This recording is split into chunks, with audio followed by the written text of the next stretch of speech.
Boa tarde a todos. Obrigado por participarem conosco da nossa teleconferência de resultados do terceiro trimestre de 2019. Quem estiver nos acompanhando, a nossa apresentação vai se dar em 3 tópicos como agenda. Então, a gente vai falar um pouco no primeiro tópico sobre a recuperação judicial. Na segunda, a gente vai falar um pouco sobre a companhia e um pouco de destaques financeiros. E em terceiro, a realidade de perspectivas nessa terceira parte. Bom, eu vou estar começando pela recuperação judicial. Neste trimestre, houveram algumas etapas da recuperação judicial que avançaram. Uma primeira delas é que houve uma modificação na proposta do plano de recuperação, que foi apresentada em 18 de outubro. No dia 23 de outubro, a primeira convocação da Assembleia aconteceu, mas não foi possível, nesta data de 23 de outubro, haver a instauração da Assembleia, o que fez com que a segunda convocação fosse necessária ser cumprida. Então, no dia 7 de novembro, houve então a segunda instauração da Assembleia, que houve quórum. Então a Assembleia ficou instaurada no dia 7. Entretanto, não foi possível votar o plano nesta data, uma vez que foi apresentado uma proposta de modificação com poucos dias. Então houve uma suspensão da Assembleia, que está remarcada para o dia 3 de dezembro. Então, os passos da recuperação neste período foram esses que aconteceram. Uma vez instaurada a Assembleia, a gente já tem esse início de marco para se buscar agora, para o dia 3, essa realidade de uma aprovação de um plano. As novidades em relação ao plano, basicamente, que estamos trazendo aqui como informação aos investidores. Quem estiver nos acompanhando na nossa apresentação, no slide 6, a gente vai falar um pouco sobre como estão a distribuição das unidades e em relação às operações. O que temos de novidade nesse trimestre é que uma das unidades que estavam hibernadas, a gente iniciou a retomada do processo produtivo. É uma unidade localizada no sul de Minas Gerais, na região de Três Corações, no município de Três Corações. Então, a Eringer hoje conta com 8 unidades ativas, Viana, no Espírito Santo, em Minas Gerais 3 unidades, Manhuaçu, Três Corações agora e Iguatama. Em São Paulo estamos operando com Paulínia e Iguatama, Paulinhas e Ourinhos, perdão. No Goiás, em Catalão, e na Bahia, em Candeias. E estamos também com as unidades que se encontram hibernadas, listadas aqui também na apresentação para quem estiver nos acompanhando. São 7 unidades que no momento não estão operando, estão realmente no momento hibernadas. Com relação à operação do trimestre, o terceiro trimestre de 2019, entregamos 246 mil toneladas para diversas culturas. A comparação, quando feita com 2018, ela apresenta uma queda bastante importante, né? Obviamente, os volumes que a companhia está operando são volumes bem menores, dentro da realidade que estamos hoje dentro da recuperação judicial. Entretanto, se analisado a performance dessa venda e os resultados dessa venda, já se apresentam bastante mais positivo, mesmo com volumes menores. O Ricardo vai cobrir depois a parte financeira, mas este é o primeiro trimestre com EBITDA positivo em vários trimestres seguidos. Então, todo o plano de redução de despesas, de contenção de unidades e de concentração da operação no momento, dado a capacidade financeira e de capital de giro da companhia, já começou a surtir efeito agora neste terceiro trimestre, na qual tivemos este trimestre, né, já com EBITDA positivo, depois de vários trimestres consecutivos. Então, a companhia vem trabalhando numa região menor do que anteriormente operava, mesmo assim, nessa região menor, vem mantendo um perfil de distribuição para diversas culturas. Então, no gráfico, quem está nos acompanhando também na nossa apresentação na página 7, temos aqui realmente uma venda para café bastante importante, é um período de venda nesse trimestre importante para café, mas tem participação também relevante para as culturas de cana e milho, sendo que outras culturas para a companhia, como sempre foi, tem um destaque muito grande, né? 67 mil toneladas dos 246 mil toneladas entregues nesse trimestre foram para a cultura. Senhoras e senhores, por favor, permaneçam conectados. Obrigado.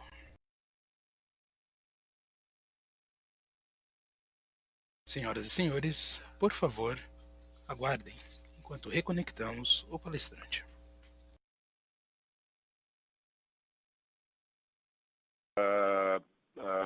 Na linha principal da nossa teleconferência, e a gente está voltando para dar continuidade à nossa conferência.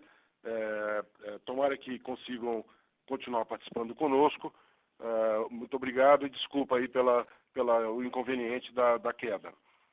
Dando continuidade, então, a gente tem, já olhando para 9 meses, uma entrega de 450 mil toneladas, mantendo basicamente o mesmo perfil de distribuição com diversas culturas e tendo realmente uma recuperação neste trimestre importante de volumes. Vale lembrar que o primeiro semestre inteiro da companhia foi só possível ser feito entregas de 200 mil toneladas. Então, já em um trimestre, conseguimos fazer mais do que o primeiro semestre inteirinho, né? Mostrando, de fato, essa recuperação nos volumes entregues. Eu agradeço a todos que estão participando até aqui comigo. Eu vou passar a palavra para o Ricardo Garcia, que vai cobrir a parte financeira. Muito obrigado. Obrigado, Dalton. Boa tarde a todos. Eu gostaria aí, em complemento ao que o Dalton estava falando com relação aos volumes, teve também isso impacto diretamente nos números de receita líquida. Naturalmente, isso é impactado, que essa receita líquida aqui no ano de 2018, estamos falando aí do terceiro trimestre especificamente, que era de 1.185 milhões, ele passa então nesse terceiro trimestre 19 para 367 milhões, que representa aí essa redução na casa de 70%. E quando olhamos também para o ano, no year to date acumulado, a gente percebe também uma redução aí bastante representativa na casa de 82%. Isso impacta diretamente no nosso lucro bruto, mas quando olhamos para o lucro bruto percentualmente falando, do terceiro trimestre de 2019, quando comparado com 2018, a gente percebe uma melhora no lucro bruto aí na casa de 6 pontos percentuais, o que é bastante representativo para o negócio e que é o responsável principal por ter chegado aí ao EBITDA, como mencionado pelo Dalton, depois de 18 meses, quando falamos de janeiro de 18 a junho de 19, que ele era no vermelho, passamos nesse terceiro trimestre, com um EBITDA positivo de 8 milhões e 600, que apesar de discreto, é muito representativo para o negócio. Infelizmente tivemos aí ainda uma desvalorização do real, essa desvalorização do real, que nós passamos em junho de uma taxa de câmbio de 3,83 para setembro fechamos com 4,16. Esse impacto do câmbio ainda gera uma despesa financeira alta, que faz com que, infelizmente, o nosso resultado líquido ainda se mantenha negativo, porém sem um efeito caixa decorrente aí, principalmente das dívidas que nós temos aí arroladas na recuperação judicial. Então, basicamente, nosso DRE ele é composto por esses números. O que se figura no terceiro trimestre de 19, ele demonstra grande parte do impacto dele, como mencionado pelo Dalton, ele também representa praticamente o mesmo impacto com relação ao ano acumulado, uma vez que os volumes do primeiro semestre foram muito baixos, quando comparado com o terceiro trimestre, e se aplica aos 2 anos, tanto 2019 quanto 2018. Quando olhamos para a distribuição, o DRE da distribuição e produção, falando aí especificamente da unidade de Paranaguá, em maio de 2018, nós tivemos a sentença de primeiro grau, que na época foi parcialmente procedente, e determinou que a realização de um novo processo de licenciamento. Isso está em andamento, esse processo, né? Foi, na época, contabilizado uma provisão de R$1.457.000, e a IRINGEA continuou nesse processo de licenciamento ambiental, protocolou junto ao IAP, também a documentação no EIA-RIMA, e a mesma encontra-se sob análise do órgão ambiental, e estamos aguardando, então, aí essa audiência pública para a resolução desse ponto. Boa tarde a todos, desculpem novamente pelo transtorno que tivemos com relação a ter caído a linha. Acredito que tenha ficado claro até o ponto que falamos da distribuição e produção da unidade Paranaguá, então nós vamos reiniciar a explicação do fluxo de caixa. Então, como eu estava dizendo, basicamente o resultado antes do imposto de renda e condição social de 136 milhões, e que foi afetado aí pelas despesas que não afetam o caixa, no caso, principalmente formada por variação cambial não realizada.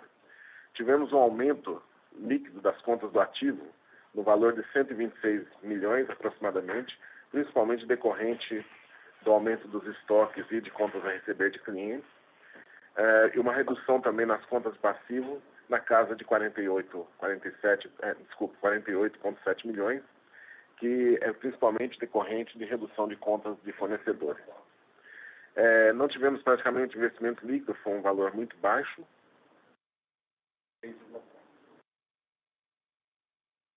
E então isso tudo gerou um fluxo de caixa positivo da atividade na casa de 153 milhões.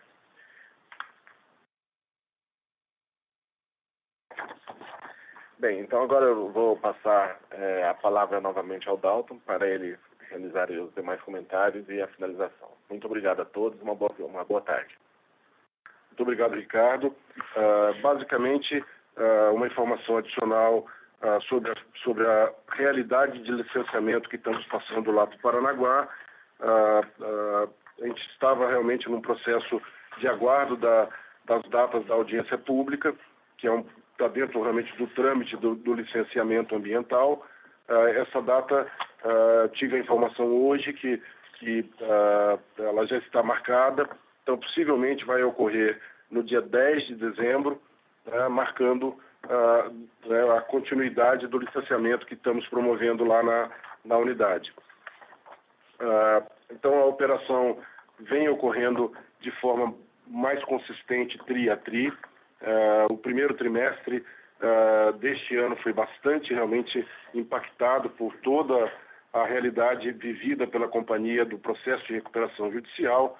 O segundo trimestre já se iniciou realmente um processo de reorganização das unidades, com a tratativa já de compras pontuais para as unidades, e conforme a gente viu aqui agora, o terceiro trimestre já trouxe um benefício já de a operação ter sido maior e realmente conseguir, dada essa operação crescente que foi verificada já no terceiro trimestre, obter-se realmente os resultados de EBITDA já sendo positivo por trimestre. Bom, caminhando então para o encerramento, quem estiver nos acompanhando no slide 12, o setor vem passando por uma realidade, o setor de matérias-primas no mundo, de uma correção de preços. Se a gente observa o quadro que está montado de um ano dentro do slide, você tem queda nas três principais cadeias de de nutrição, no nitrogênio, no fósforo e no potássio.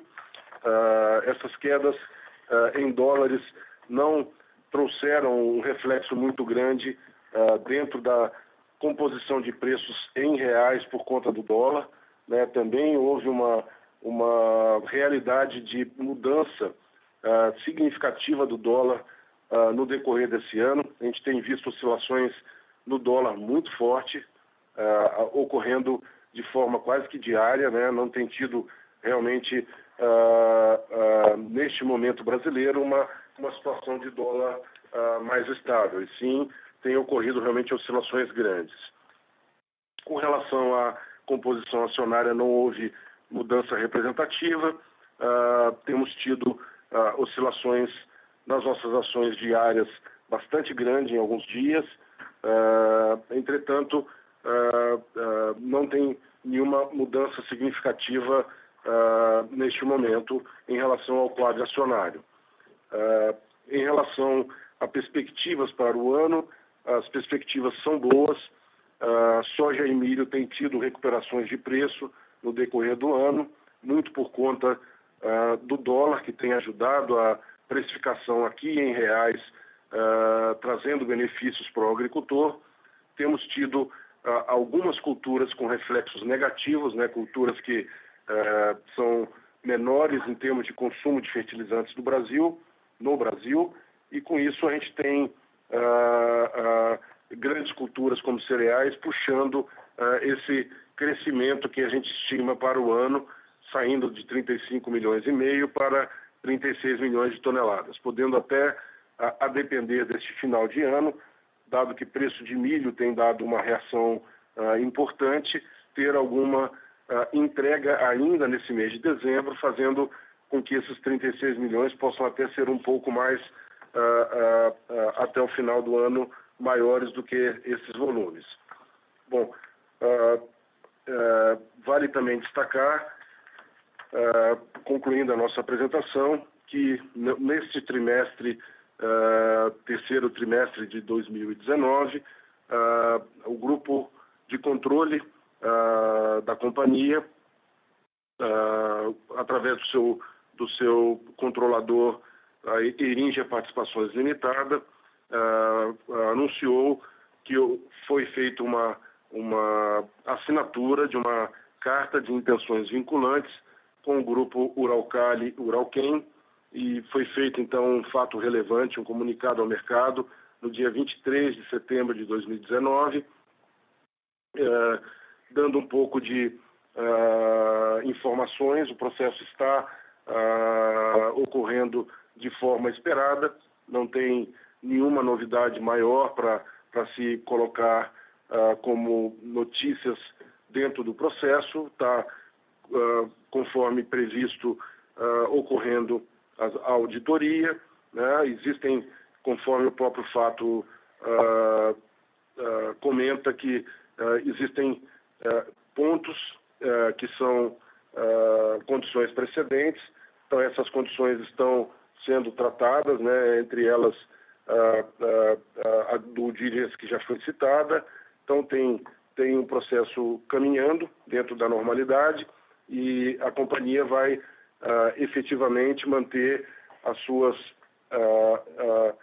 obrigações de informação de qualquer fato novo que ocorra no período. Então, a gente vai estar acompanhando, e tendo qualquer necessidade e notícia a ser encaminhada aos acionistas, a gente vai estar prontamente procedendo à informação para todos. Era o que tínhamos agora neste call de terceiro trimestre programado para passar como informações. Agradeço por todos que participaram conosco. Novamente, desculpa pela queda da ligação ocorrida, e vamos passar agora para a fase de Q&A, caso hajam perguntas. Muito obrigado. Iniciaremos agora a sessão de perguntas e respostas apenas para investidores e analistas. Caso haja alguma pergunta, por favor, digitem *1. Se a sua pergunta for respondida, você pode sair da fila digitando *2. Por favor, aguardem enquanto coletamos perguntas. Mais uma vez, para fazer uma pergunta, por favor, digitem *1. Por favor, aguardem novamente enquanto coletamos perguntas.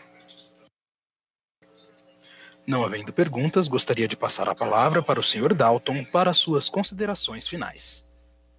Muito obrigado novamente. O time de RI e a companhia está preparada para, caso hajam perguntas posteriores a isso, a buscar manter o esclarecimento, como sempre mantemos aos nossos investidores. Então a equipe está à disposição, os canais de comunicação da companhia vão continuar abertos como sempre.